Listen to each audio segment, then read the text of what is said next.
तो शुरू करें। आज हम लोग बात करने वाले हैं फंक्शनल डिपेंडेंसीज इन डीबीएमएस के बारे में।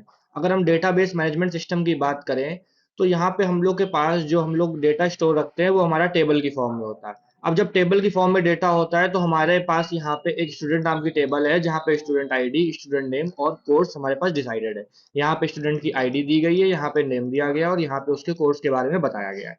अब डिपेंडेंसी क्या होती है?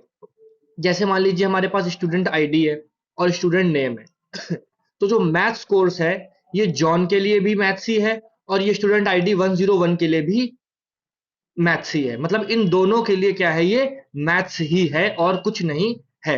तो यहाँ पे क्या हो गया, ये अगर हम मान ले कि ये हमारी एक्स कॉलम है, ये हमारा वाई कॉलम है, तो ये एक्स और वाई क्या है, फंक्शनल डिपेंडेंसी है। क्योंकि थ्रू आउट एक्स के लिए या वाई के लिए मैथ्स जो है वो सेम रहने वाला है। तो फंक्शनल डिपेंडेंसीज हमारी क्या कहती है कि अगर एक्स जो है वो वाई फंक्शनल डिपेंडेंसीज में है, इसका मतलब कि दोनों रो के लिए चाहे एक्स हो चाहे वाई हो, दोनों के लिए वैल्यू सेम होने वाली है, वो यूनिकली डिटरमाइन हो सकते हैं। ठीक है, दोनों अपने आप में यूनिकली डिटरमाइन हो सकते हैं। अब इसमें बात आती है दो तरह की फंक्शनल डिपेंडेंसीज की, एक होती है ट्राइवल फंक्शनल डिपेंडेंसीज, एक होती है नॉन ट्राइवल। ये तो इसकी डेफिनेशन है, लेकिन हम लोग क्या करते हैं, सिंपली ये समझते हैं कि यहाँ के हिसाब से, एग्जाम्पल के हिसाब से इसका क्या मतलब होता है। देखिए, ट्राइवल और नॉन ट्राइवल को पढ़ने के लिए सबसे इजी मेथड ये है, अगर आप देखिए स्टूडेंट और स्टूडेंट आईडी और स्टूडेंट नेम अगर आपके पास है तो आप स्टूडेंट नेम बता सकते हैं। अगर आपके पास स्टूडेंट आईडी है तो भी आप स्टूडेंट नेम बता सकते हैं। फॉर एग्जांपल समझिए, अगर ये ट्राइवल फंक्शनल डिपेंडेंसी है तो आपके पास स्टूडेंट आईडी और स्टूडेंट नेम जब दोनों होंगे तभी आप स्टूडेंट नेम बता सकते हैं। इस केस में अगर आपके पास स्टूडेंट आईडी होगी तो आप स्टूडेंट नेम नहीं बता पाएंगे और स्टूडेंट नेम जो है वो ऑलरेडी लेफ्ट साइड का पार्ट है।